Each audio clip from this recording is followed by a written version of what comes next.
Olá, bom dia. Então, nós estamos aqui para a nossa primeira aula. Essa aula vai ser dividida em duas partes, leptospirose na primeira parte e hantavirose na segunda parte.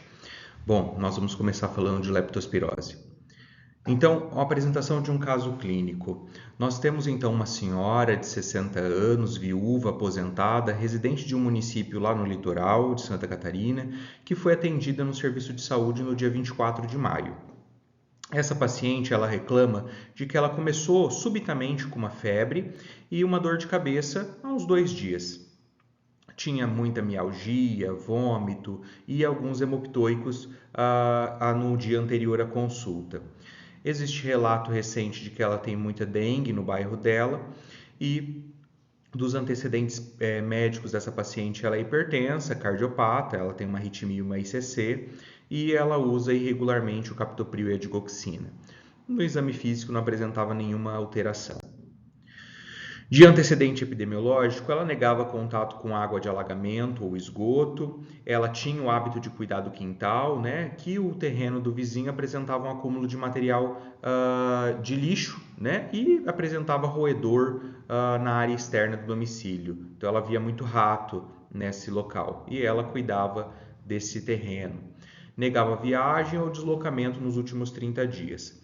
O que o colega do atendimento ele fez foi medicar com sintomáticos e dar alta para a paciente, tá? Recebeu alta no mesmo dia do atendimento.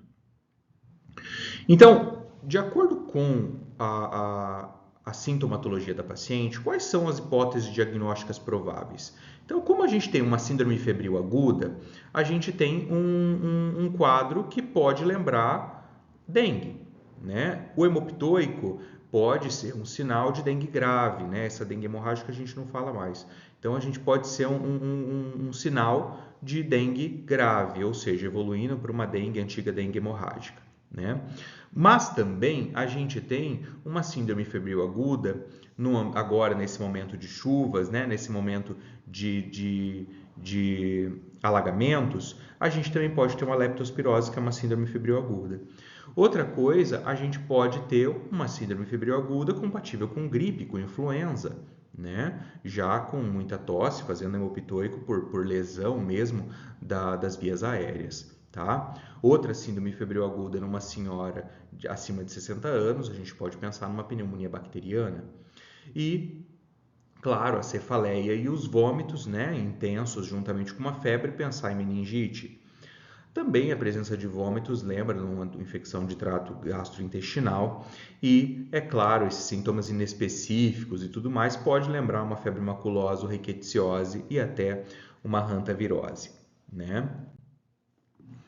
Só que assim, outros sintomas, o que a gente pode a mais pensar com esses outros sintomas? Essa dor retroorbitária, a gente pode levantar dengue, as manchas na pele, né? A gente pode pensar dengue, meningococcemia, a própria leptospirose também que pode fazer esse rache cutâneo, as rickettsioses também podem fazer rache, os sangramentos, a gente pode pensar numa dengue grave, na própria leptospirose fazendo uma síndrome pulmonar, as rickettsioses e a meningococcemia. A dor nas panturrilhas lembra muito leptospirose, né? Esse edema e essa lesão muscular da panturrilha, né, do gastrocnêmio, a gente pode lembrar, a gente deve lembrar muito da leptospirose. Essa alteração de volume da urina que a paciente pode ter, se for perguntado, obviamente, a gente pode lembrar leptospirose ou dengue com complicações renais, né, fazendo uma desidratação grave. Dor do corpo, dor no tórax e tosse, a gente tem que lembrar dos quadros respiratórios como pneumonia, a própria hantavirose, a lepto e a dengue, né?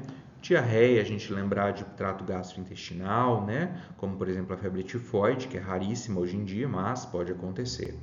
A icterícia, a gente lembra muito mais de um quadro de leptospirose do que de outras manifestações dessas de todas que a gente falou, tá? Mas o que vai definir o que a gente vai pedir de exame para essa paciente? Primeira coisa é uma síndrome febril aguda. A paciente já disse que tem casos de dengue no bairro, então isso aproxima epidemiologicamente a paciente de um caso de dengue grave, tá?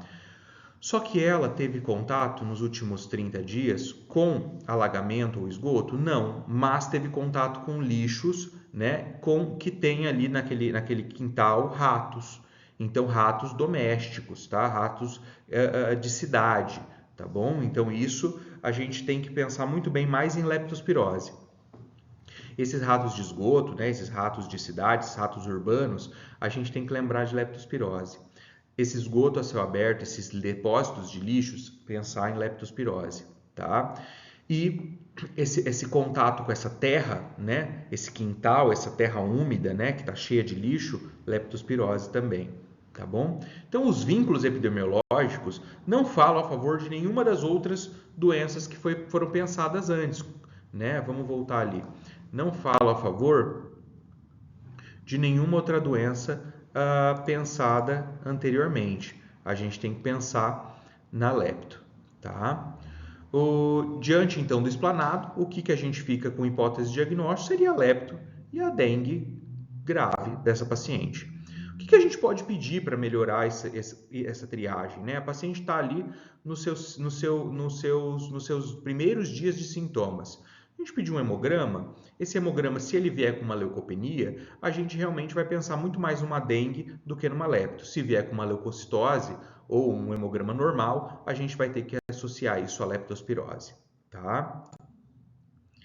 Um dia depois desse atendimento, então no dia 25, a paciente ela volta para a unidade de saúde e ela relata que ela tem a manutenção desses sintomas, mais uma diminuição da diurese dela. Então, a médica não faz absolutamente nada e ela é liberada e medicada com sintomáticos, né? Quais as suspeitas, novamente, que a gente tem que pensar? O paciente está evoluindo para um quadro de leptospirose grave, né, também, e com sinais de alerta, e a dengue com complicações já renais, ou seja, o paciente está desidratando.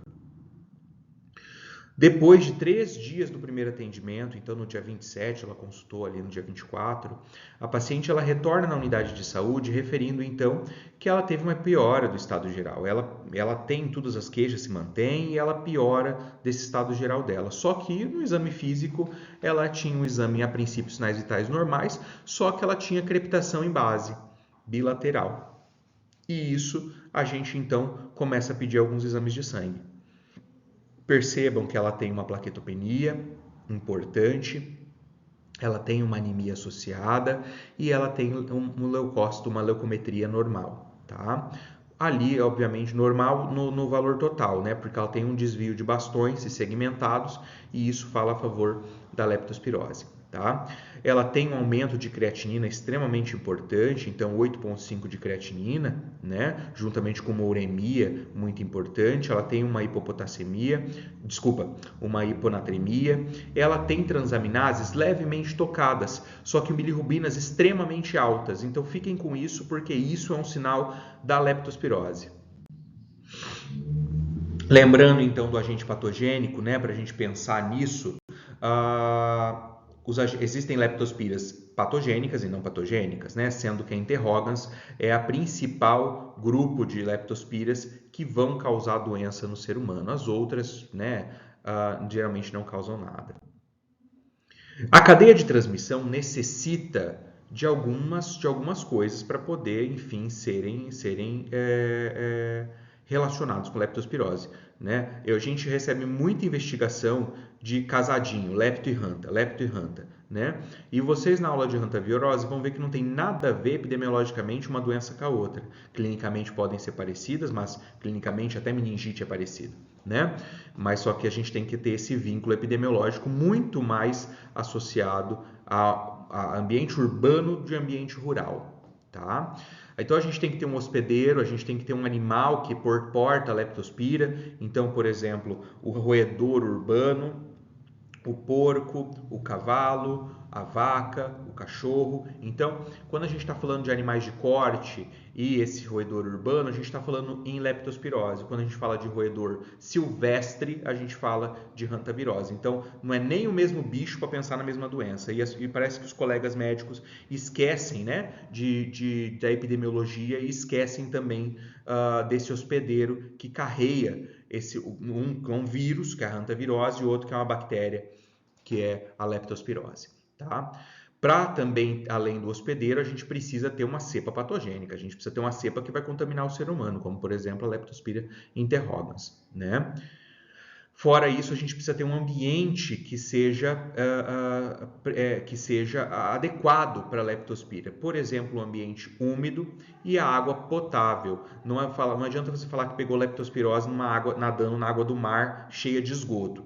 A leptospira não sobrevive em água salgada, né?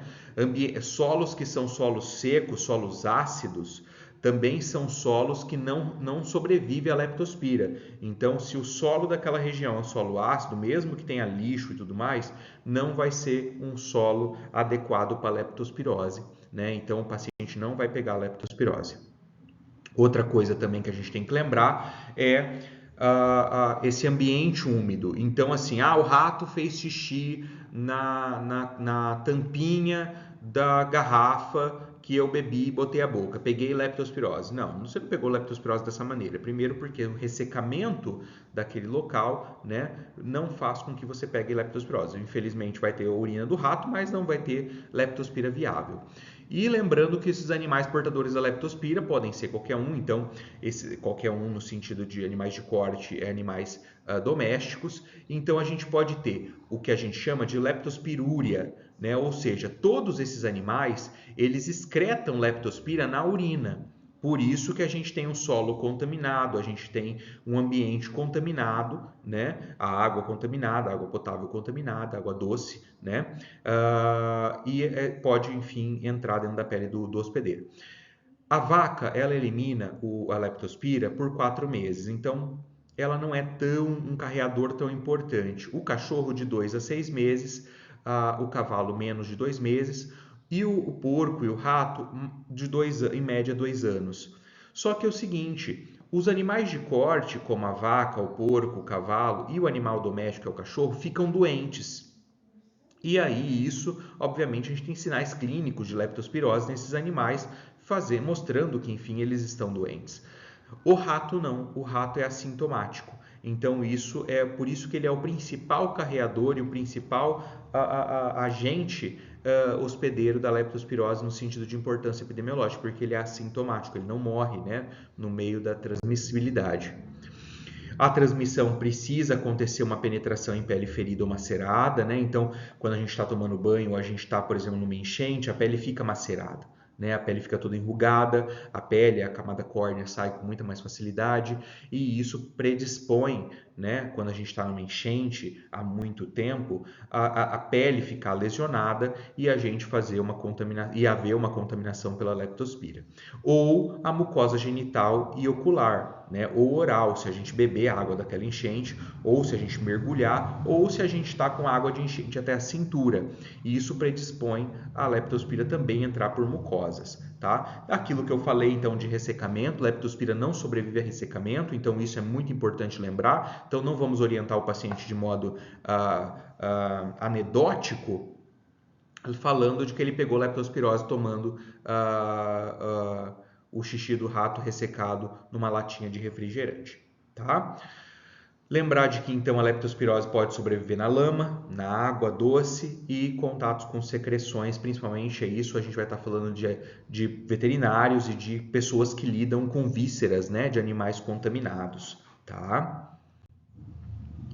Como que funciona esse tempo de incubação? Então a gente tem uma exposição, existe um período de incubação que é variável, gerando a doença no final. Esse período em média é de 5 a 14, podendo ser até de 3 a 30 e algumas literaturas até do primeiro dia de contaminação até 30 dias. Tá? Então esse é o período que a gente vai ter que investigar o paciente epidemiologicamente se ele teve contato com essas águas de chuva ou com essas águas ou com o ambiente de terreno, né, quintal contaminado, lixo, né? Então isso tudo a gente precisa investigar até 30 dias do último contato, quando começaram a aparecer os sintomas. É importante lembrar de que a leptospirose é uma doença febril aguda. Então a gente tem que lembrar que é uma doença aguda. A pessoa não vai ficar malzinha, né? Eu tô malzinha. É uma febre que vem e que vai. Eu não tô bem. Não, a pessoa não se apresenta assim. É uma doença que a pessoa sabe exatamente o dia que ela começou a ficar doente, tá? E ela tem uma evolução que a gente chama de evolução bifásica. A gente tem uma fase que é a septicêmica, ou seja, do espalhamento, né, em que a leptospira ela vai se espalhar por todos os órgãos do corpo. Isso acontece na primeira semana de infecção. E a fase imune, que é onde a gente vai fazer o diagnóstico sorológico, né, em que a gente vai ter muito mais os problemas, né, de deposição de imunocomplexo. Dentro de Santa Catarina, então, foi feito um trabalho dos últimos 10 anos em que mostrou 5.087 casos avaliados de leptospirose.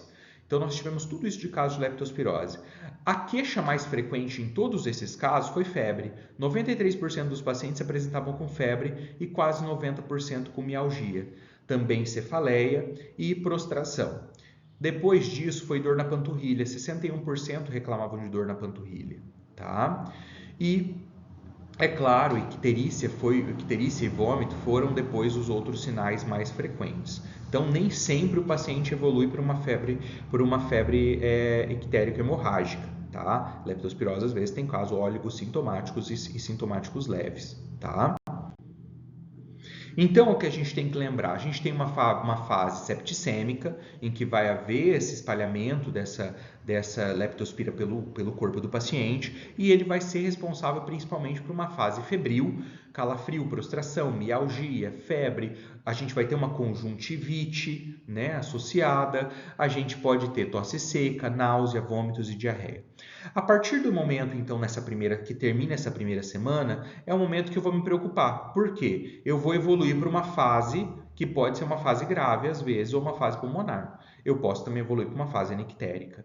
Essa fase anictérica, o paciente ele fica tendo essa febre baixa um certo tempo, só que ele continua com muita dor de cabeça, muita dor ocular, muita dor na panturrilha, e depois de mais ou menos uns 3 a 4 meses, ele vai melhorando aos poucos desse quadro de prostração intensa, tá? Algumas literaturas falam até 6 meses, né, de pós-leptospirose aí ainda o paciente sentindo dor, sentindo prostração. Só que se ele não evolui para a fase anictérica, ele pode evoluir para uma fase imune-ictérica grave ou uma fase pulmonar, né? Quando você tem uma pneumonite hemorrágica, né, você vai ter uma hemorragia interalveolar e aí o paciente vai evoluir para um quadro estritamente pulmonar, hemorragia, dispneia e insuficiência respiratória. Quando o paciente fica só na fase ictérica hemorrágica, ele vai ter, então, aquelas manifestações multissistêmicas, né? Como, por exemplo, a icterícia, a insuficiência renal, a própria pneumonite, mas sem comprometimento alveolar, o rebaixamento de nível de consciência e, em algumas vezes, hemorragias devido a essa plaquetopenia muito grande, tá? Essa discrasia sanguínea muito grande. Aqui para poder, então, ilustrar para vocês essa fase anictérica. Então, vocês percebam que o paciente ele tem todo aquele quadro de febre, então febre alta, febre alta, febre alta, fechou uma semana, febre baixa e podendo evoluir, então, para uma uveíte, para uma meningite, para uma mialgia, dor na panturrilha, um exantema ou uma febre baixa que pode ser prolongada aí até os 30 dias, tá? A eliminação da leptospira no começo, então essa septicemia, né? Essa fase séptica, né? Da leptospirose até o 8º dia no máximo e depois ele continua excretando pela urina até o 30º dia, tá? Então, igual os animais de corte, por exemplo. Quando o paciente faz uma síndrome de Weil, uma síndrome de Well, enfim, como vocês queiram chamar, ou uma forma ictérica da doença, a febre não cede. Então, se ele tem febre persistente depois do 7º dia, isso é um sinal de alerta para internação, tá? Então, se o paciente já está no 7º dia e ele não, 8º dia, e ele não melhorou da febre, né, ele tem febre ainda alta, é um paciente que vocês vão ter que investigar outras coisas. Ele geralmente evolui para icterícia nessa fase, então você tem transaminases não muito elevadas, porque não é uma hepatite, né? Então, não é uma morte de hepatócito que está causando elevação de transaminases, é congestão mesmo dos canalículos ali, né, do fígado, fazendo então o quê? Uma hiperbilirrubinemia por obstrução, né, e fazendo então essas bilirrubinas diretas extremamente aumentadas, chegando a 12, 11, enfim, as custas geralmente de direta, mas nem sempre, somente de direta, tá? O paciente ele geralmente fica oligúrico, então o paciente faz uma disfunção tubular, mas quando você dosa potássio, por exemplo, ele não tem escape de potássio, então o potássio está em nível normal. Isso é um indicativo de leptospirose, tá? O paciente com hemoptoico está fazendo hemorragia alveolar, então isso é um sinal de alerta para a internação desse paciente, tá? Devido à plaquetopenia, o paciente pode fazer petequia e, é claro, ele pode desidratar também pelas náuseas e pelos vômitos. De modo geral, como que a gente maneja a leptospirose? Tá? A leptospirose, a gente tem esse fluxograma que é extremamente didático. Então, eu tenho uma leptospirose sem sinais de alerta, ou seja, sem icterícia, sem hemoptoico, sem desidratação, sem oligúria, né? Então, é um paciente que ele está bem, é um paciente que ele vai ter uma leucocitose, um leucócitos normais, tá? E é um paciente que você vai pensar em leptospirose, vai coletar os exames depois do 10º dia e vai entrar com um tratamento, seja amoxicilina ou doxiciclina, tá? Então, assim, você pode entrar com os dois tratamentos, não precisa ser ceftriaxone, tá? Nesse paciente ambulatorial. E é claro que você vai informar o paciente dos sinais de alerta, porque você está vendo o paciente nos primeiros 7 dias, não fechou ainda o tempo de que ele vai evoluir para aquele quadro de resposta imune, anictérica ou ictérica. Então, por isso, você vai acompanhar esse paciente de 24 a 72 horas, né, todos esses períodos, para poder, inclusive com exames laboratoriais, né, para poder acompanhar esse paciente. Agora, se o paciente tem sinais de alerta, que são aqueles quadros de espineia, tosse, taquipneia, alteração urinária como oligúria, fenômenos hemorrágicos como, por exemplo, o hemoptoico, a própria hipotensão, alteração de nível de consciência, vômitos que não cessam com as medicações, arritmias ou icterícia, é um paciente que a atenção básica vai encaminhar para a internação. Tá? Inicia-se antibiótico terapia geralmente endovenosa, não no sentido de ser mais potente, mas no sentido de que provavelmente vai se pensar em outras hipóteses diagnósticas, como por exemplo até sepse por pneumonia. Então aí a ceftriaxone é indicada nesse caso para abranger os diagnósticos, mas não para abranger a terapêutica no sentido de mais eficaz. Tá? E lembrar também que essa oligúria, essa alteração renal, ela vai ser uma alteração que vai exigir muitas vezes a diálise precoce, que salva vidas na leptospirose. Tá? Agora a enfermeira Nara vai falar um pouquinho sobre a vigilância epidemiológica da leptospirose. Até a próxima aula, que a gente vai estar falando de hantavirose. A vigilância epidemiológica, ela deve ser feita no momento que tu está atendendo o paciente, investigando o vínculo epidemiológico desse paciente para também pensar na possibilidade de ser leptospirose. Então, o objetivo seria investigando reduzir a letalidade da doença, né, para que não passe um caso despercebido, monitorar a ocorrência de casos e surtos que possam vir a acontecer, né, das pessoas sendo expostas a leptospira, e também identificar quais os tipos de leptospira circulantes que possam estar acontecendo, então, naquele caso que possa vir a ser confirmado. A definição de caso, ela pode envolver sempre 2 critérios. O que está identificado na notificação, então o preenchimento da notificação ele acaba sendo o primeiro passo dentro do processo de investigação e que deve ser preenchido assim que haja uma suspeição pelo profissional de saúde que está atendendo esse paciente, e pensando então nesses 2 critérios, né? Primeiro seria então o indivíduo que apresenta febre, cefaleia e mialgia, e além desses sintomas apresenta pelo menos um ou mais dos critérios descritos como critério 1, que seria esses antecedentes epidemiológicos sugestivos.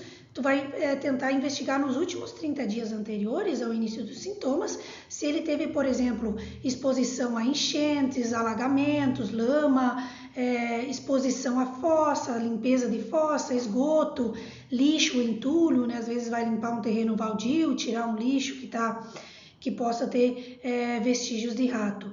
E também atividades de risco ocupacional, como por exemplo aquelas pessoas que trabalham na coleta de lixo, material para reciclagem, também pode estar entrando de uma forma mais fácil com vestígio de rato, né? o rato em si também. A limpeza de córregos, ou também quem trabalha com água ou esgoto, manejo de animais, agricultura ou em áreas alagadas, pode ter um critério, um vínculo epidemiológico maior nesse sentido. Além, claro, do vínculo juntando com os critérios laboratoriais para pensar na possibilidade de leptospirose. Aí, o critério número 2 seria, além da febre, cefaleia e mialgia, o paciente apresente pelo menos um dos seguintes critérios, um dos seguintes sinais e sintomas, que seria o paciente ictérico, aumento das bilirrubinas, fenômeno hemorrágico ou sinais de insuficiência renal aguda. Também poderia-se, então, pensar em leptospirose dentro desses 2 critérios e abrir o processo de notificação. Então, a notificação compulsória ela é obrigatória no Brasil, tanto na ocorrência de um caso confirmado, isolado, ou então no caso de surto, precisa se notificar, para que justamente a gente consiga agir rápido e conter essa cadeia de transmissão da doença. Então, a notificação é a principal ferramenta utilizada no controle dessas situações. E aí, quando você estiver atendendo o paciente que ele tem esse histórico, que ele se enquadre em um desses critérios, tu vai então pesquisar nesses últimos 30 dias se realmente ele teve algum contato com alguma situação que possa evidenciar a leptospirose e tentar identificar o local de possível infecção.